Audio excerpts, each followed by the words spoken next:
I happen to love this part of the sock. It just looks so alien.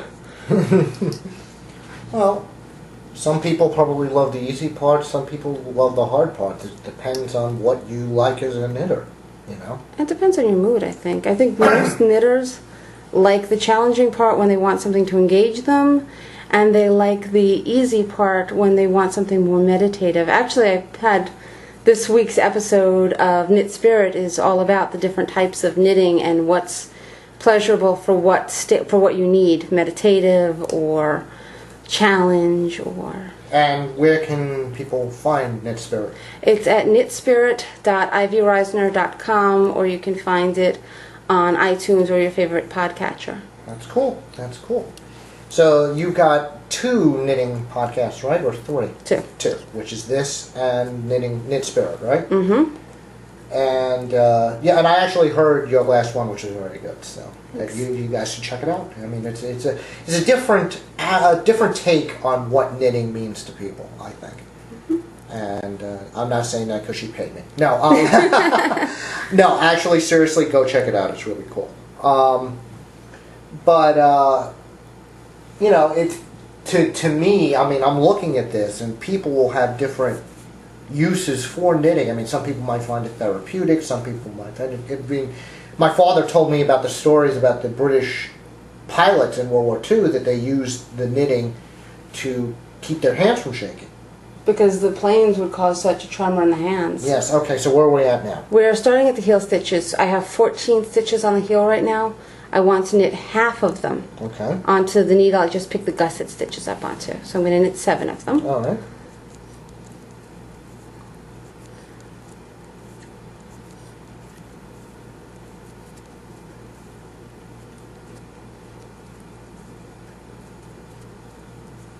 Okay, and now here's something else that's going to change whether you have 5 needles in your set or 4. Okay. If you have 4, slide the remaining heel stitches onto the needle that's holding the other side gusset stitches. Is that what we have here, or we have 5? I have 5, so I'm going to knit straight across until I get to the last 3 stitches. Okay, let's see that. You may find your picked up stitches are going to be a little bit tighter to slide around the needle. That's perfectly normal. So, knit these 7.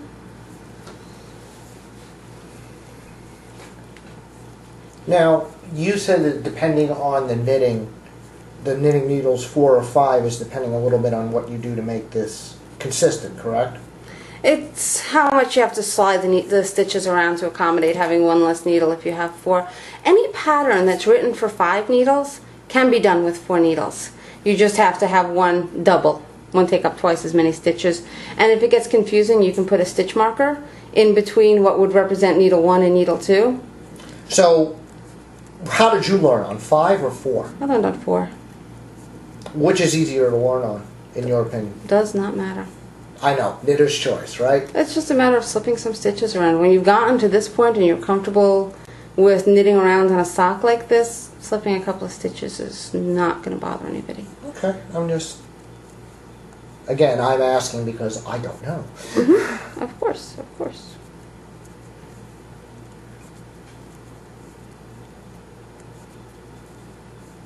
So you know what, I'm going to finish up the whole needle and do this a little differently. I want to follow the pattern as I printed it. Which again is on knittingstepbystep.com if you guys haven't, if you want to go back and check it out. Mm-hmm. There's just so many different ways to do this. It's incredible how much variety. Actually, a sock is the oldest example of knitting we have. And it's one of the big advantages of knitting. You can't weave a sock.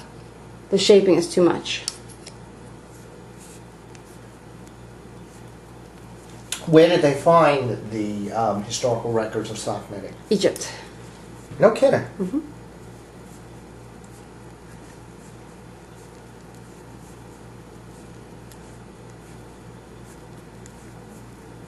So to recap, what are you doing right now? I'm knitting across the instep stitches. Instep. Right. Whenever you come to your instep stitches for the entire length of this until you get to the toe, you're just going to knit straight across them. Okay. and that's half of the sock, half of the needle, half of the stitches that are going to be in your sock when you finally decrease it down. There's 32 stitches on your instep. Okay. Is that universal? No, that's just for this pattern. Depends on your gauge. Okay. That's very traditional though on sock weight yarn and size 1 needles.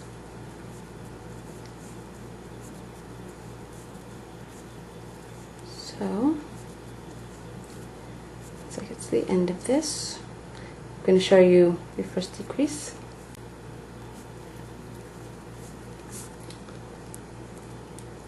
Now you finished the instep stitches? I just finished the instep stitches for this round. Okay. Now I'm on the gusset. Right. I'm going to knit 1, and then I'm going to do a slip slip knit decrease. So what I'm going to do is I'm going to slip 1 stitch knitwise, slip another stitch knitwise, and now I'm going to go back into those 2 stitches, wrap, and knit through both of them, and that is going to decrease me by 1 stitch. I'm now just going to knit straight down the rest of this needle. And again, we learned decreases when we did the mitten, if I'm not mistaken, right? It was the mitten or the hat. Well, the hat, that's right. And again, if you don't know, if you don't remember the decrease, you can always go back and check it out. Yes, also the wiki has it. Yes, the wiki, which is the address for that? Okay, so you keep decreasing those stitches until you get to 64. Then knit around with no further decreases until you have only 2 inches of sock left to knit. A good tip is to try them on, since they measure differently stretched across a foot as opposed to laying next to one. Alright, next time we will finish decreasing, close the toe, and your socks will be done. For Knitting Step by Step, I'm Jason Block. And I'm Ivy Reisner. Thank you for watching.